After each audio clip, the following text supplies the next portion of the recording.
Section 9.3, we're going to talk about arcs and circles now.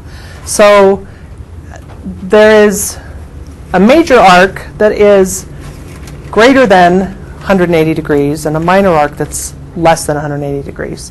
180 would be taking the diameter all the way across. The arc that 180 degrees makes is a 180 degree arc. Straight line across. Okay? So to find, let me go into the section here, and it should have some figures for me to use.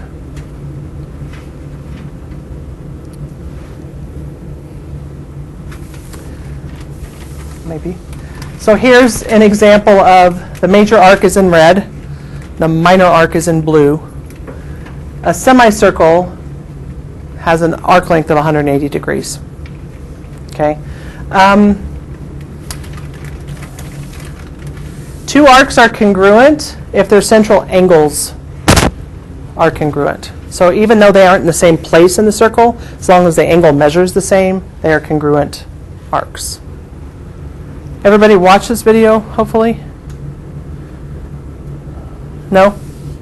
Well, let's just watch it together then.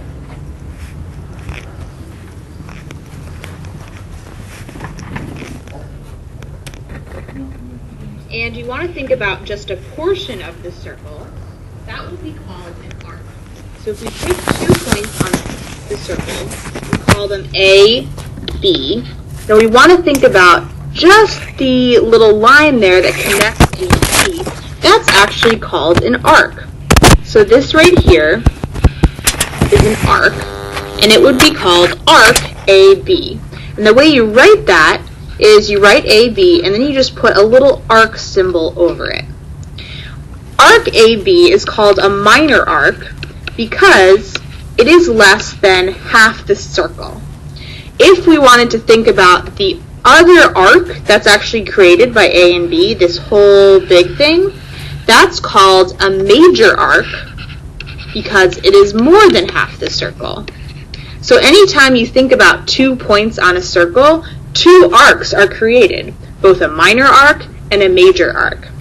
So the minor arc we called arc AB. So we can't also call the major arc AB, or else if I said arc AB, you wouldn't know what I'm talking about. So anytime you're naming a major arc, you need 3 letters. So I'm going to add a third letter over here, C. So the major arc we would call arc ACB. And again, you just put the arc symbol over it. Anytime you're naming a major arc, you always have to use 3 letters. Otherwise, people will assume that you're talking about the smaller minor arc. One way of measuring an arc is in degrees. A whole circle is 360 degrees all the way around. So this whole thing all the way around is 360 degrees. So arc AB is a portion of 360 degrees.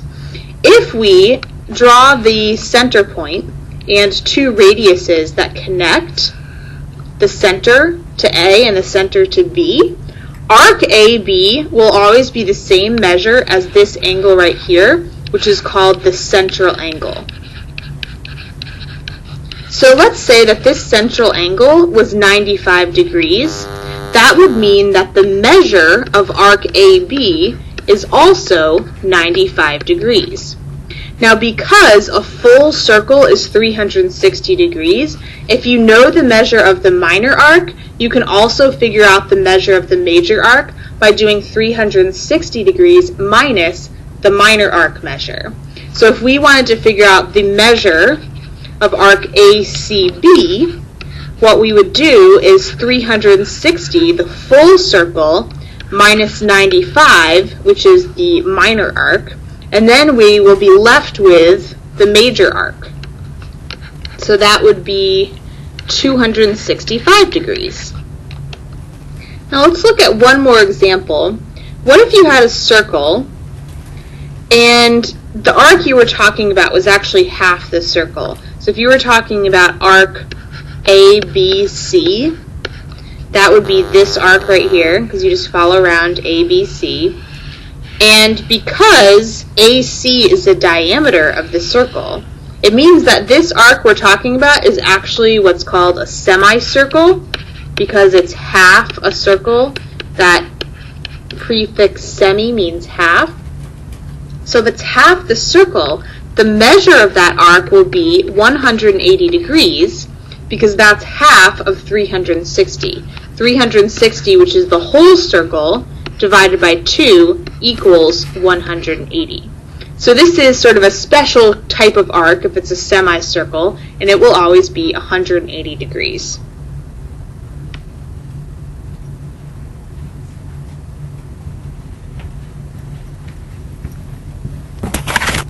Okay, I had to put my mic by the speaker.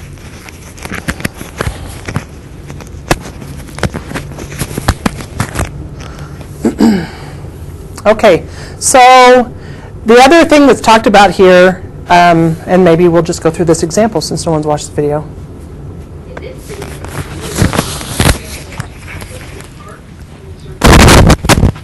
In example A, it says, find the measure of arc AB. So we're trying to find the measure of that arc and the measure of arc ADB. So that's the major arc, the big arc that connects A to B in circle C.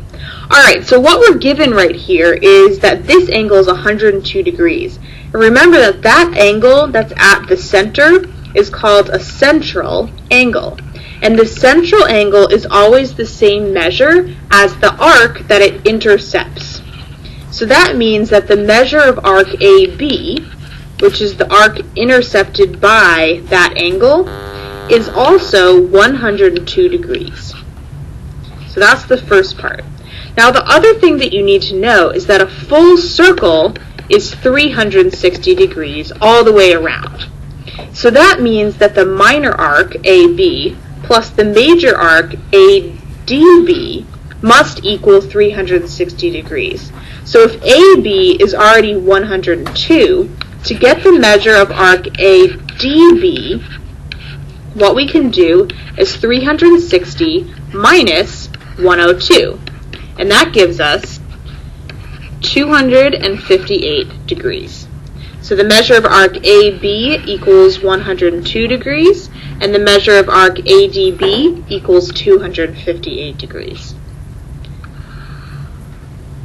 In example B, it says, find the measures of the minor arcs in circles A. EB is a diameter. Okay, so if EB is a diameter, it means it's a straight line that goes all the way across and cuts the circle in half as far as angles go. Each half of the circle will have to be 180 degrees because the full circle is 360 degrees, and 360 divided by 2 is 180. So if this angle right here is 60 degrees, it means this angle must be 120 degrees because they have to add up to 180. So that helps us out by giving us 2 of the minor arcs. We know that arc EF must be 120 degrees, and also arc FB is 60 degrees. So now we have 3 arcs left to go. And the other half of the circle, we already know this is 52 degrees. And this is a right angle, so it's 90 degrees.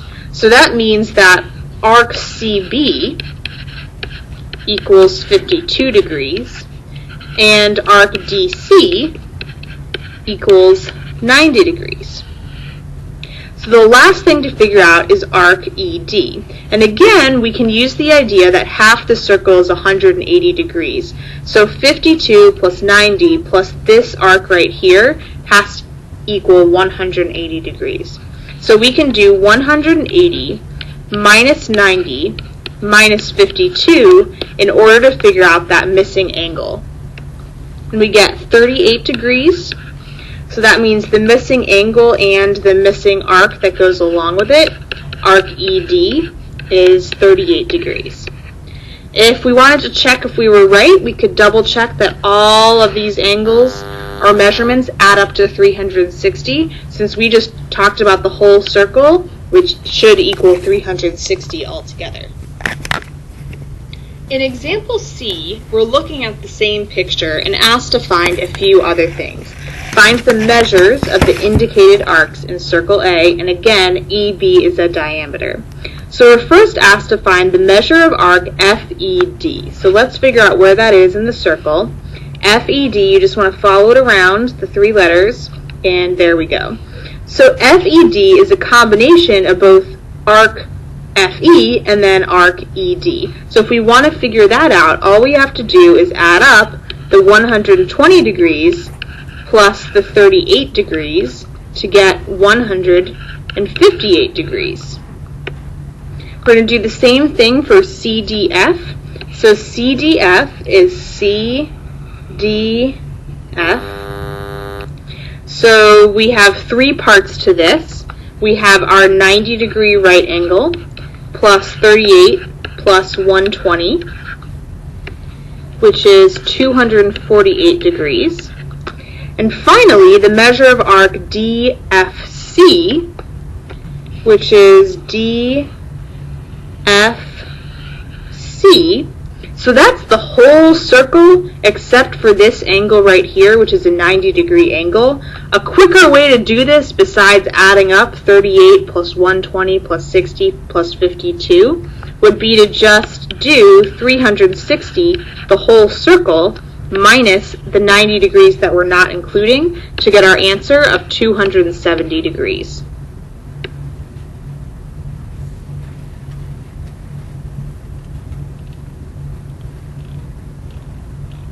And that is it for the videos. So questions on central angles? They're pretty easy when it comes to angles. It's the other kinds of angles that aren't central that are going to be a little more complicated to solve, but central angles are pretty easy. So, okay, that's it.